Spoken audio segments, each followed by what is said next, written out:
नमस्कार, मैं doctor Piyush Pratap Singh, senior consultant, head of department urology विभाग, विवेकानंद हॉस्पिटल। आज मैं आपको कुछ जानकारी ओवर एक्टिव ब्लैडर के बारे में देना चाहूंगा।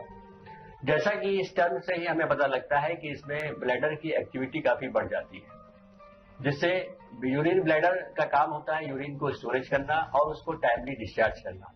जब किसी कारणवश ब्लैडर की एक्टिविटी अनरेगुलेटेड होने लगे, जिससे मरीज को बार बार यूरिन के लिए जाना पड़े, तो ऐसे लोगों में ये बीमारी पाई जाती है।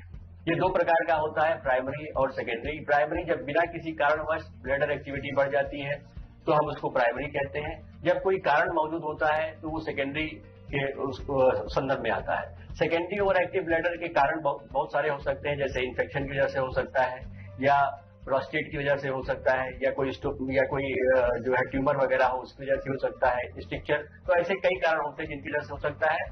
जो कारण को हम ठीक करेंगे तो वो सेकेंडरी ओवर एक्टिव ब्लैडर का ट्रीटमेंट हो जाएगा। प्राइमरी ओवर एक्टिव ब्लैडर जो है ये ज्यादातर एल्डरली फीमेल्स या मिडिल एज फीमेल्स और एल्डरली मेल्स में पाया जाता है। इसके जो प्रमुख लक्षण होते हैं वो यूरिन की फ्रीक्वेंसी जो है वो काफी बढ़ जाती है।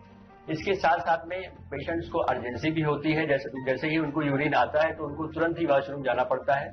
कई बार यूरिन जाते जाते डिस्चार्ज भी हो जाता है, लीक हो जाता है, जिसको हम अर्ज इनकॉन्टिनेंस कहते हैं। इसके साथ साथ में उन्हें रात में कई बार यूरिन के लिए जाना पड़ता है, जिसको नॉक्ट्यूरिया बोलते हैं। जब ये सारे सिम्टम्स मरीजों में पाए जाते हैं तो हम उसको प्राइमरी ओवर एक्टिव ब्लैडर बोलते हैं। ये कोई जरूरी नहीं कि ये सारे ही लक्षण एक ही पेशेंट में हो, वो किसी भी अनुपात में उनमें पाए जा सकते हैं। इसकी डायग्नोसिस क्लिनिकल होती है, मरीज के लक्षण के आधार पे हम लोग उसको डायग्नोस कर देते हैं। अब इसके उपचार के बारे में बताना चाहूंगा।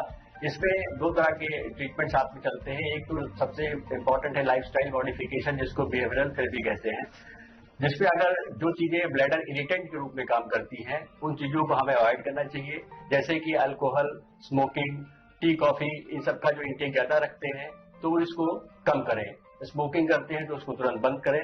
इसके साथ साथ में जो पानी का वाटर इंटेक है वो भी रेगुलर एडुकेट रहे, न बहुत ज्यादा पिए न बहुत कम पिए। जो लोग ओवरवेट है, ओबेसिटी से ग्रसित है, वो अपने वजन को नियंत्रण में रखें। इसके साथ साथ योगा, प्राणायाम, मेडिटेशन, इसको भी आप डेली रूटीन में शामिल करें। पेल्विक फ्लोर मसल एक्सरसाइज, जिसको कीगल्स एक्सरसाइज कहते हैं, ये भी बहुत इंपॉर्टेंट रोल प्ले करता है इसके बीमारी के लिए। आप उसको सीख सकते हैं और उसको आप डेली फॉलो करिए। अगर जिनकी समस्याएं ज्यादा होती है तो उसके साथ साथ में हम उनको दवाओं पे भी रखते हैं।